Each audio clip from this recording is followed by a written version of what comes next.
Hello and welcome to RAA Talks, everyone. If you're joining us for the first time, my name is Raihana, like rye bread. I'll be your host. Just a reminder, I'm a life and career coach, and I work with women to empower them to create the lives they want to lead. I do that by helping women to identify their goals, identifying what stands in their way, and help them to create action plans so they can move forward. Fun fact about me, I love a cup of Brazilian dark roast coffee without the cream and sugar. Joining me today on the show, I'm so excited to introduce Alejandro Sanoja. As an entrepreneur, Alejandro helps accomplished professionals communicate their value and expertise with confidence to elevate their professional profile and attract growth opportunities. Alejandro is also an award-winning MBA, has been named one of 6 personal branding experts to follow, and is a guest lecturer at the Cougar Investment Fund at University of Houston, where he coaches stock analysts and portfolio managers on their presentation skills. Wow, that was a mouthful. Alejandro, thank you so much for joining us today. Where are you dialing in from? Hannah, thank you for having me. I'm actually in Houston, Texas right now. Ah, nice. Always a pleasure to meet a fellow Texan, especially Houstonian. I spent 3 years of my life there, and I definitely consider myself Houstonian all the way. Yes, it's a great city, very welcoming for immigrants, so I'm very happy to be here. That's awesome. Well, wait a minute. You said immigrants. I was just about to ask you what's an interesting fact about you, but I think that's probably an interesting answer. What do you mean? Are you not originally from the U.S.? I am not. I am originally from Venezuela. Ooh. Which, if anybody knows a little bit about what's going on, it's not going through a good time right now. Yeah, I heard. Yeah, actually, my parents are from a neighboring country. We're neighbors, but my parents are from Guyana, and it's one of the few non-Spanish speaking countries in Latin America after Brazil. Yes. So super cool. So, Alejandro, tell us, one thing that I learned about you, we met at University of Houston during the MBA program, and you were always super helpful and insightful. And I remember learning that you started your own business. So it would be helpful to know, and for our listeners, what made you inspired to start your own business? Yeah, it's interesting you mentioned that, because I remember when I arrived in the U.S., just trying to find other opportunities besides what was going on in Venezuela. Because at the time, I think we broke some of the worst records in the world. We've had more than 1,000,000% inflation in 1 year. So imagine I think we were close to double digits here in the past few years, maybe close to 10%, and people were going crazy. Now imagine not 100%, not 1,000%, 1,000,000%. That just literally means that if you're for example, if you're in a grocery store, by the time you grab the product and get to the register to pay, the price has gone up, because it goes up every second. We've had also more than a 30% GDP drop that no economist can explain, because there's usually a war or a very big natural accident that causes that. That did not happen in Venezuela. And I think at this point, more than 30% of the population has left. So I was part of those people looking for opportunities. I arrived here in Houston. I have family here. And I remember when I arrived, I did not look or fit the mold of what the United States would consider a good professional. I had no extracurricular let me pause right there. activities. What do you mean? What do you mean by that? You didn't fit the mold? Well, so here, after going through business school, now I understand that, hey, a good professional has leadership capabilities, has communication skills, has a good network. It's totally different from what you think a good professional is in other countries. You have to have extracurricular activities. Are you involved in boards or charities? What type of service are you doing? It's totally different from what I had in mind. So I had no extracurricular activities on my resume. I had very bad grades. I did not pay attention to that. So if you look, let's say, at my resume on paper when I arrived, of course, it was nothing that you would say like, wow, look at this person. We definitely want to work with them. They are so professional. And it's something that I talk about with a lot of immigrants, that it's like, you have to change your mindset and understand what are the rules of the game in this country and how to play the game. Because in my head, I was thinking, oh, I'm just going to get good grades in my program and that's going to solve everything. I'm going to be able to get a job or build a business. And of course, as you go through the program, you learn that that is not the case. You need to build your communication skills. You need to make sure that other people know who you are, what are your strengths. You need to build a strong network of people that trust you and your professional abilities. So it was all part of that challenge. I've always been entrepreneurial. After graduating from the MBA program, I partnered up with a great classmate who mentored me through the program. He graduated as the outstanding MBA student in his class, Matt Avery. You might know him. Yeah, I remember and Matt. He kind of like mentored me and coached me to be able to do the same. I was able to do the same in my graduating class. And then we started working together for almost between 1 or 2 years. I don't remember the exact timeline. And then at some point I decided, hey, I want to build an asset for myself. That's something that immigrants, we don't always think about. We think, hey, I need to get a job, somebody that pays me and that's how I'm going to make money. But we actually can build our own assets and make sure that we take control of our financial future. So now it's been, I think, 5 or 6 years almost at this point of Latinpresarios, and here we are. So excited to be here and share a little bit more about business, immigrants, personal branding, wherever you want to take it. That's so cool. And so I heard you say you partnered with Matt and he coached you. And where did that inspiration come from, that I want to build an asset for myself instead of just looking for someone to pay me and so I can survive and live in the US? Yeah, I don't know. I've always wanted to be involved in business. As a kid, I read Warren Buffett's books, and my dad had some, and I would read those. I read Rich Dad, Poor Dad, I think in high school or early in college, and so many other business books that I'm like, hey, this is what I want to do. I want to build businesses, and this is how I want to make money. So I studied economics because of that. And then building the business would allow me to have the freedom to pursue growth in many other areas. As you can see, I love reading and learning. So I thought, hey, a business is a great way to build financial freedom, to allow you to dedicate your time to grow in other areas. And of course, it takes a lot of time and effort, and it's not easy, and only 5% of businesses make it past a 10-year mark, or probably less. But it's exciting. I think if you're an entrepreneur, if you have it in your blood, there's nothing else you would want to be doing. So yeah, that's why I decided to at some point start my own company and build that asset. You know, it makes sense. Like as you described, you were reading business books, Warren Buffett's books when you were growing up. So it sounds like it was so ingrained in your childhood that it almost became part of you, like it's in your blood, and it's so much part of who you are, and you're passionate about this. It makes sense. That's what, like, it was almost like a natural way of being for you when you decided, well, after I finish my MBA, well, of course I'm going to start my own business. It sounded like it was almost like a no-brainer for you. Would you agree to that? Yeah. I mean, it wasn't what I had in mind at the beginning, but you gotta go with the flow sometimes and not fight the current. That's great. Yeah. So what did you have in mind in the beginning before starting the business?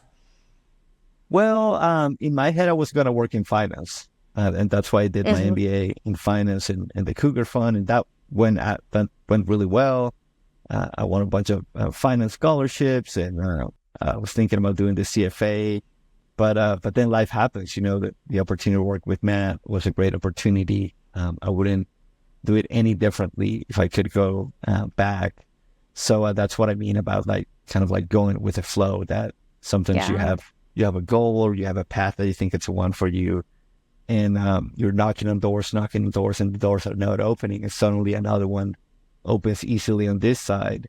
I think in some ways, sometimes those are signs that, hey, maybe this is not for you. Maybe this path that is flowing a little bit easier is what you need to follow. Yeah, 100%. I fully believe in that, that life happens. And when life happens and certain doors are not opening for you, that is a sign that another door will open, and it might not be the one that you want, but you got to be brave enough to even want to explore that door. And many times it turns out to be not the right path, but the best path for you, even though it didn't seem like that in the beginning. And speaking of paths, let's talk a little bit more about your current work and what you do now. So what is your business about? Tell us more about that. So I help introverted and immigrant founders leverage their voice and clearly communicate their value so that they can attract growth opportunities for their business. I remember as working with Matt and building the business, I'm like, okay, you got to network, all the things that people tell you, right? Like connect with people on LinkedIn, be active, go to events, join the chambers of commerce, always be meeting people, changing business cards. And it was just exhausting as an introvert. Like I can definitely do it. A lot of people associate introvertness with a shyness, and it's not the same thing. It's just like we need to be alone to recharge. We don't get energy from being with other people, and the extroverts do. So after trying to build the business and working hard and getting new clients, I was just exhausted and just thinking, I don't know if this is sustainable. I'm not enjoying this. So that's when I flipped the switch and thought about, hey, as an introvert, I'm really good at thinking, taking my time, organizing, writing. And that's when I started creating content as a way to attract growth opportunities. And when that started happening, I thought like, wow, this is such a great way for introverts, especially immigrants who are not so comfortable being out there all the time and being kind of like the life of the party to, hey, we can do that when we need to, but the rest of the time we can plant these seeds of content that at some point are going to help us exponentially grow our business. So that's when I kind of like made that transition of that we usually give our clients, because before we were kind of like generalized marketing consultants. And the advice that you always give is like, hey, you got to pick a niche, focus on a small group of people that you can help.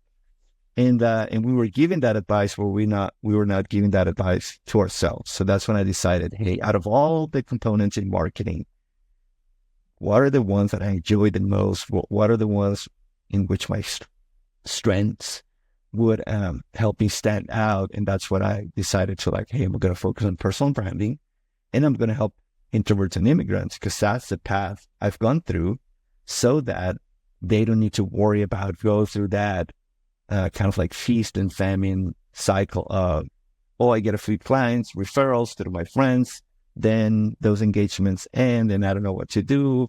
And I start doing anything and everything to get sales. I get a few clients, then I'm fully booked again and I don't have time to do any marketing. And then, right, like you're kind of like always in that flow and never really kind of like take off. Versus now with what we do, we've seen it with a lot of our clients that it's a slow drip at the beginning because content takes a lot more time inbound than outbound. There's no secret about that.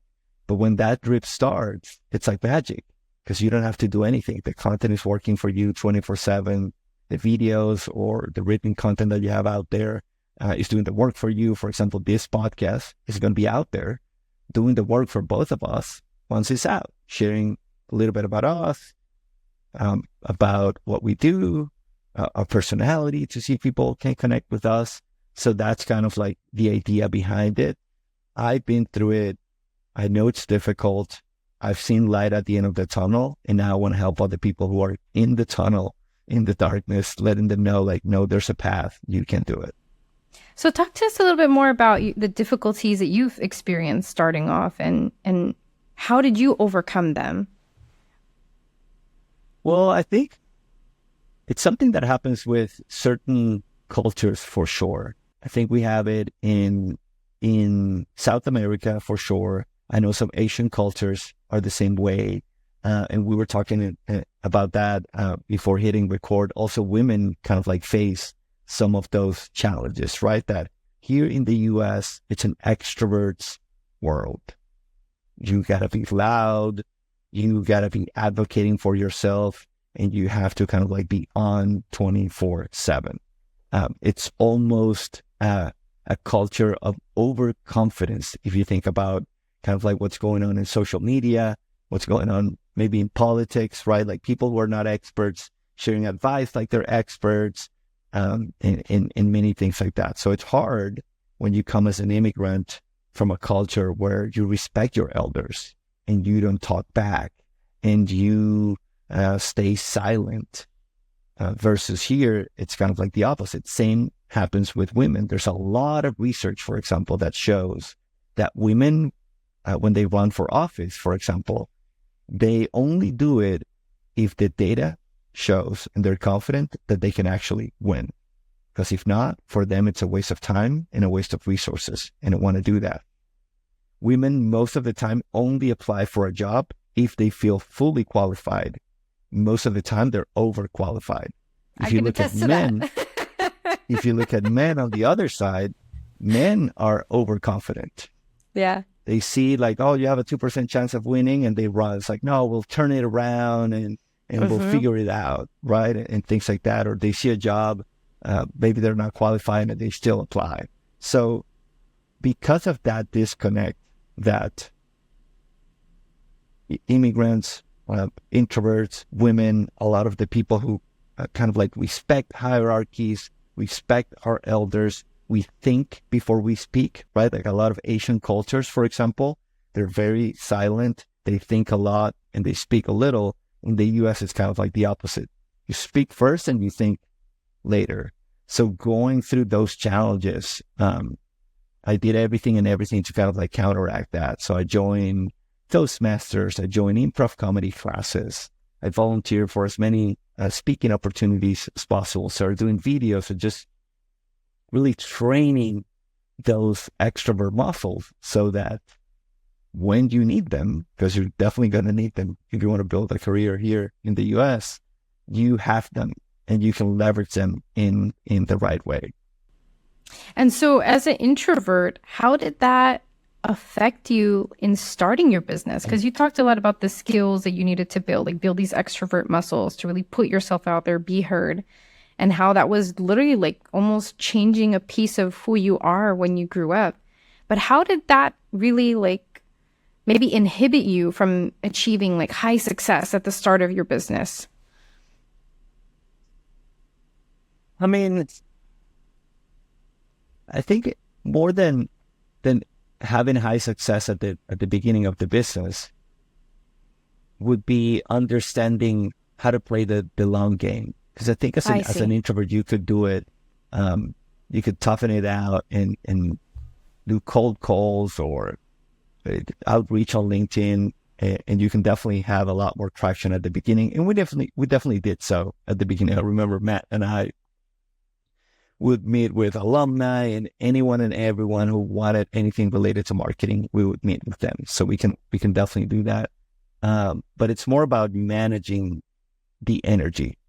You really have to be mindful of having the muscles, working out the muscles, just like going to the gym, right? Where you go to the gym, when you go to the gym, you break the muscle fiber a little bit. That's what you're doing when you're working out. You got to get to that extreme where it's almost at failure.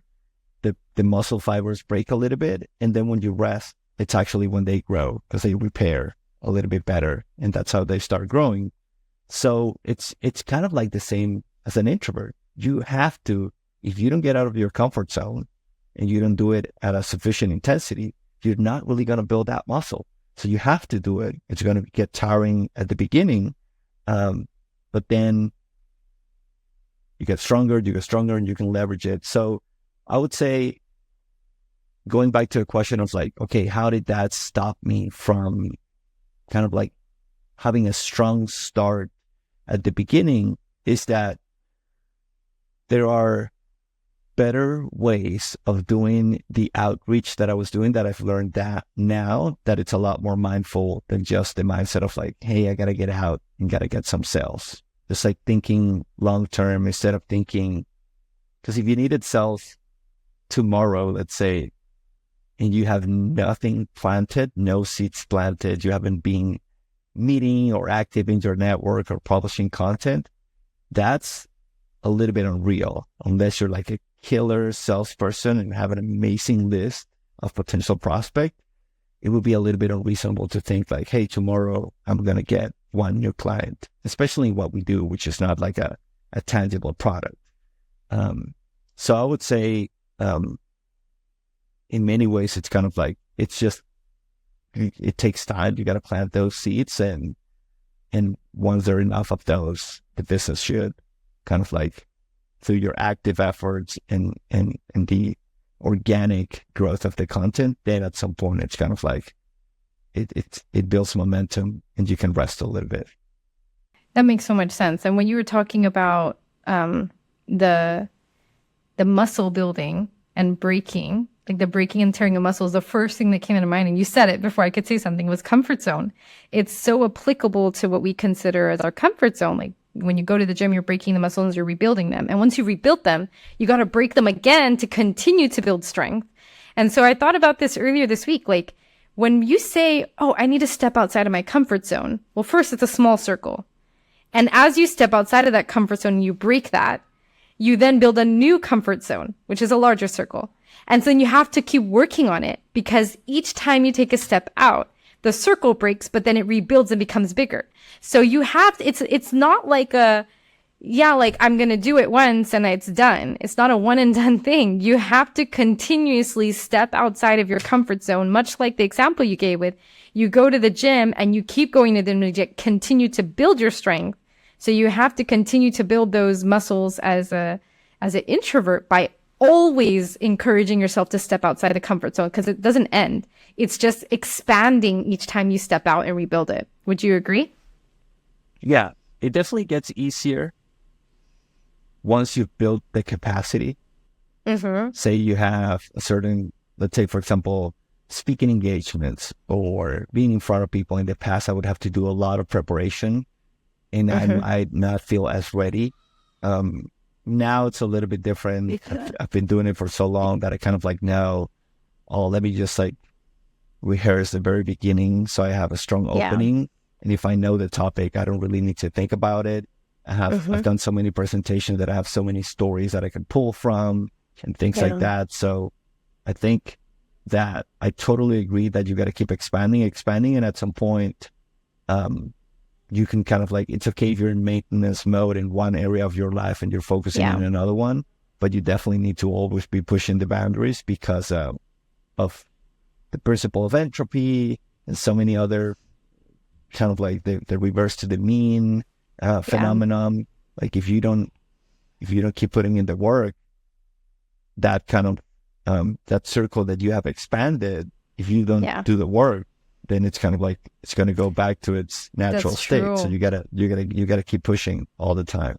That's a great point. So like as you're continuing to expand your circle, the incentive is continue to work on it and get stronger, because you'll continue to grow it and get more comfortable, but you'll also be pushing yourself to challenge yourself more. But if you don't, then you'll contract and almost fall back into where you used to be. So it's very interesting that you just brought that up. And you know, for our audience members, I've seen Alejandro present when I was in the MBA program.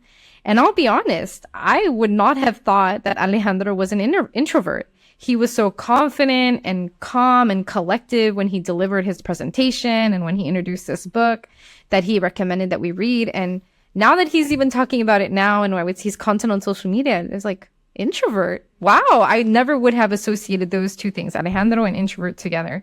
So it's just a testament to the amount of work that you put in to really strengthen your skills and step outside your comfort zone. It will show naturally that that's probably not what people would associate with you at first hand when they meet you. So thank you so much for sharing that.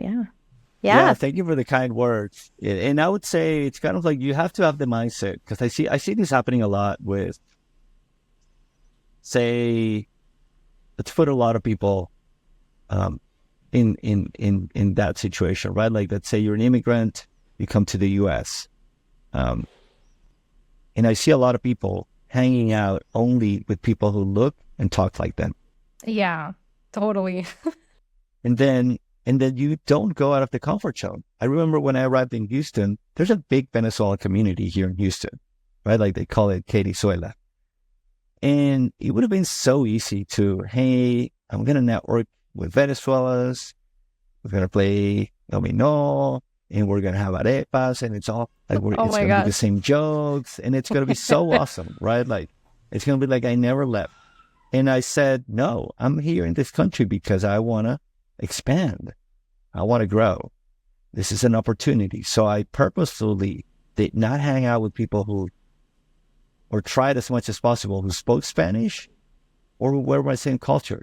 Because I want to learn about other people. I want to practice my English. I want to practice my listening skills. So that's something. And then, of course, I kind of like went above and beyond because I'm super intense with like improv comedy and everything else that I was doing. And that's why now it looks easy. But that's what I tell people. It's got to be uncomfortable, but you have to do it, especially in those 2 years, because you're kind of like, you're in it. You decided, hey, I'm going to make this investment in graduate school. It's a lot of time. It's a lot of income that you're renouncing to, because as an international student, you cannot work. So you better make the most out of it. In those 2 years, like, you're never going to have the same time, the same energy. Then after that, life happens.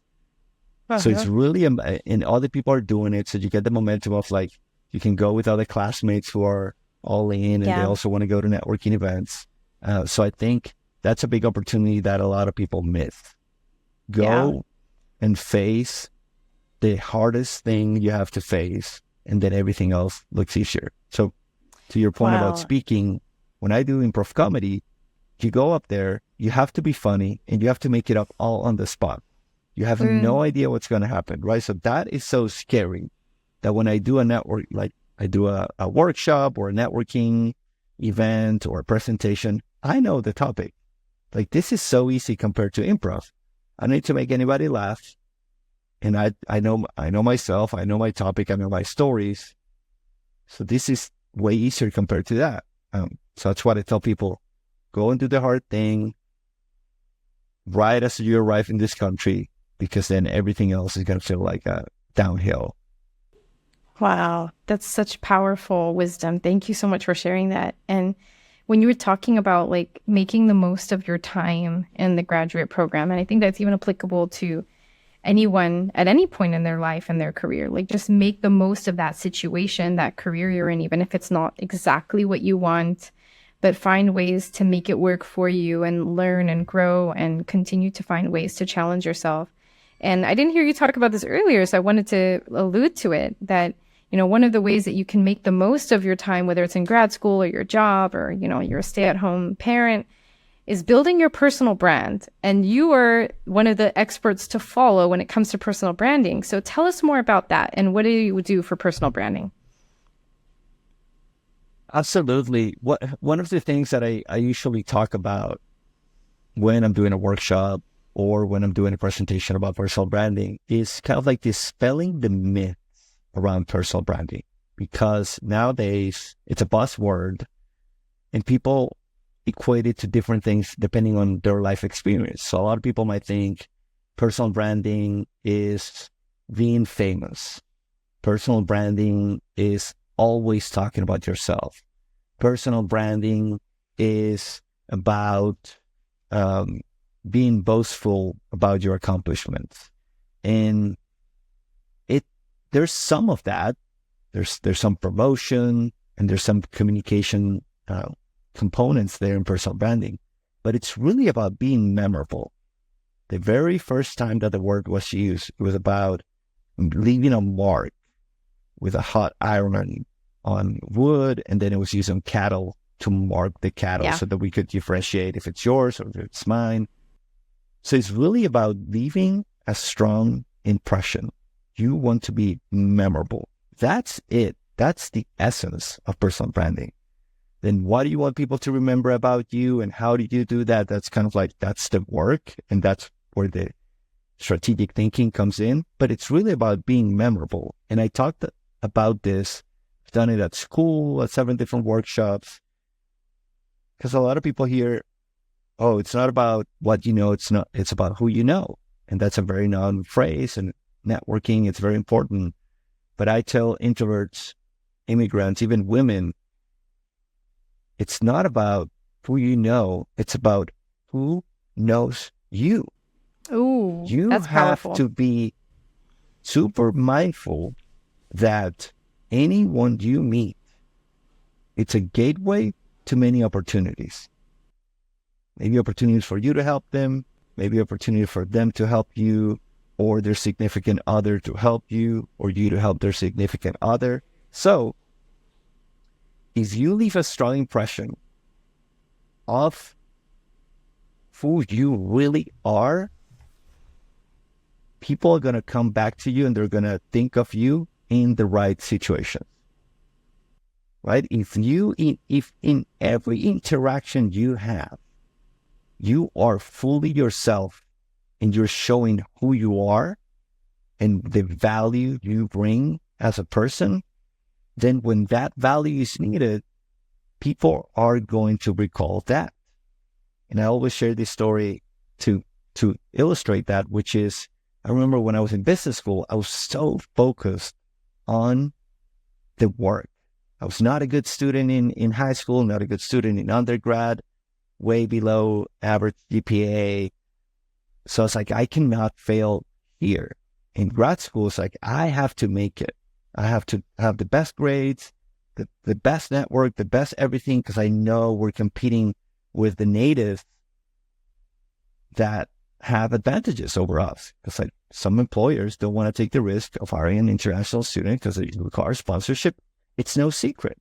It's a risk, and we know it. So you have to make sure that you show your value. And in the MBA, I was all in, going to all the events, 2 to 3 events a week, meeting everybody, all the career advisors. I went from like 200 connections on LinkedIn to 2,000 in those 2 years. And then some friends, some classmates asked me, "Hey, what are you doing for spring break?"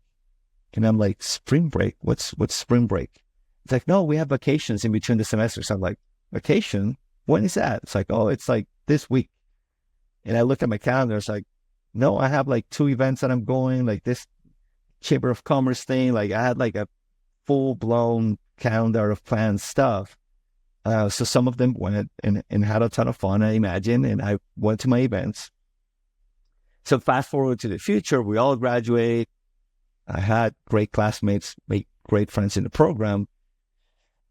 And then I see a lot of them hanging out. Like we're all connected on social media, and I see like, wow, they went to like this trip or that trip, or they were like having dinner or whatever. And I'm like, wow, I wonder like, did I did anything wrong? Why aren't they inviting me? Like I thought we were all friends, right? Yeah. But then I realized, oh, but I get the invitations to speak at orientation. I get the invitations to go give a guest lecture. I get the invitation to represent the school at some type of event. Why? Because that was the brand that I was communicating with everything that I was doing. Hey, we're going out to drink. I can't. I got to do this thing. Hey, we're at the spring break. Oh, I can't because I have these other things, right? But then the Rockwell career people, my classmates, they think, hey, we need someone professional who's going to show up on time and prepare. Who comes to mind? Oh, Alejandro, right? Oh, for fun. Maybe not so much Alejandro because I wasn't that focused on fun during those 2 years, right? So I think going back to it's not about who you know, it's about who knows you. It's just making sure, be 100% you in front of everyone so that when your value is needed, they're going to think of you. That is a key mindset that all of us, like if you're feeling undervalued and overlooked, and that happens a lot to immigrants, it happens a lot to women, then you need to flip that script and make sure, hey, I need to leverage some tools, and I need to make sure in every room, anyone I speak to, they know A, B, C about me, because that is my brand. You know, that's such a beautiful reminder. And thank you so much for sharing that powerful story about how you focus so much on how you wanted to show up versus how you're going to fit in and develop like even stronger friendships than what you had. And I remember you even shared that story when you came and spoke to our MBA class. And I never forgot that because I totally, and this is where I count you as an ally. You were an ally for me at that time I took that story and I made it my own. And you know what happened was, as for ladies out there, MBAs, you're like less than 5% of your cohort. There were only 5 women in my cohort, and there were 35 of us total. And so it was really heavily male dominated. And I remember feeling really isolated. And nobody ever looked like me growing up, just so you know, like no one ever wore hijab, like the headscarf. I look Indian, but I'm actually Latin and Caribbean. And so there was never like a fit for me where I like belonged to any particular community. So I already knew that, but I've never been in like a cohort where it was only like a few women and mostly male. And when you told that story, I made an intention that day. And I said, I am going to spend every single minute that I have available. If it's not studying, I'm going to make sure I'm applying for jobs that are in tech. And I have 0 tech experience. I've only done healthcare my whole career, and I had a public health degree before that. So it was going to be really hard. But I knew it. I was going to apply for every tech company internship I could, and I wasn't going to miss an opportunity. So it was either tech or like consumer packaged goods.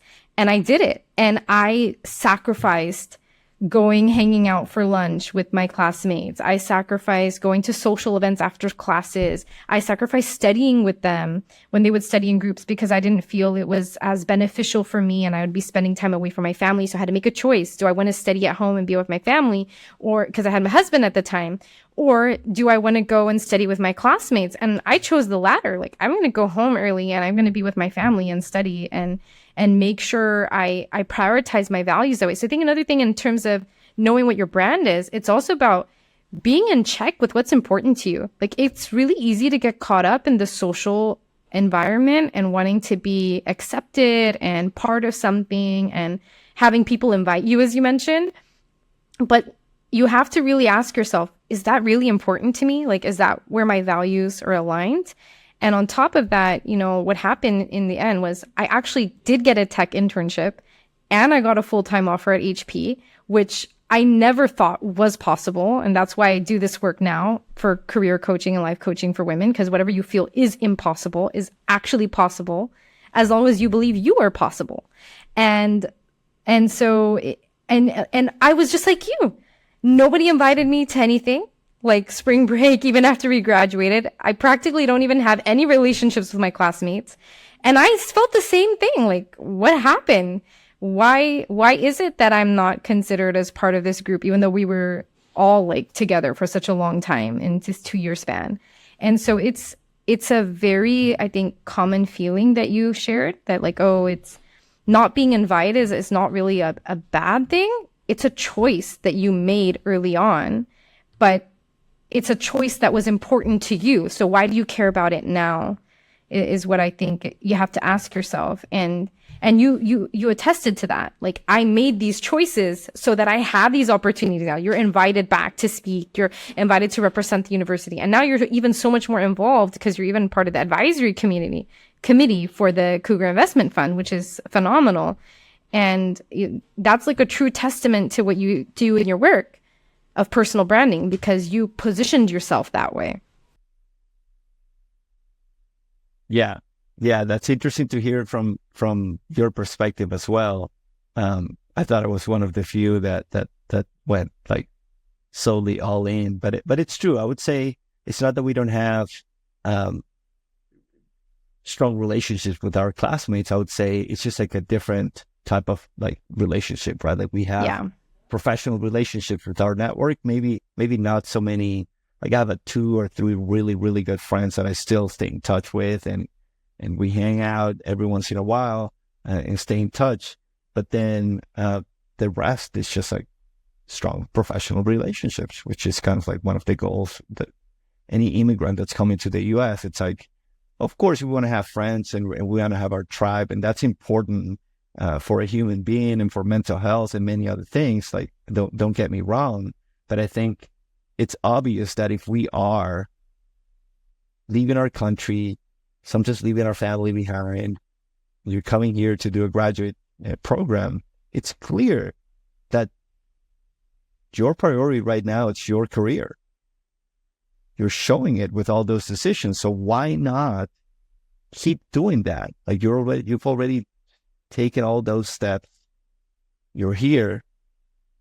Why not take it up a notch during those 2 years to try to make the most out of it? So I'm glad to hear that there's others out there taking that time. And that's why I'm so happy you came and even shared your story, because that story in particular had a huge impact on me. And I'm so happy other people and listeners get to hear that now, and they can also get inspired in whatever aspect and phase they are in their life. And, as we're, coming to the close today, Alejandro, I wanted to ask you, as an ally for women and immigrants, what's one piece of wisdom you would share with our listeners today that they should take away from this conversation? Well, many things. I love everything we've talked about, and the different perspectives, the different mindsets that we have to approach to make it as immigrants. One of the things that I would like to share that I think would be valuable for a lot of people is a new free tool that we released related to thought leadership assessments.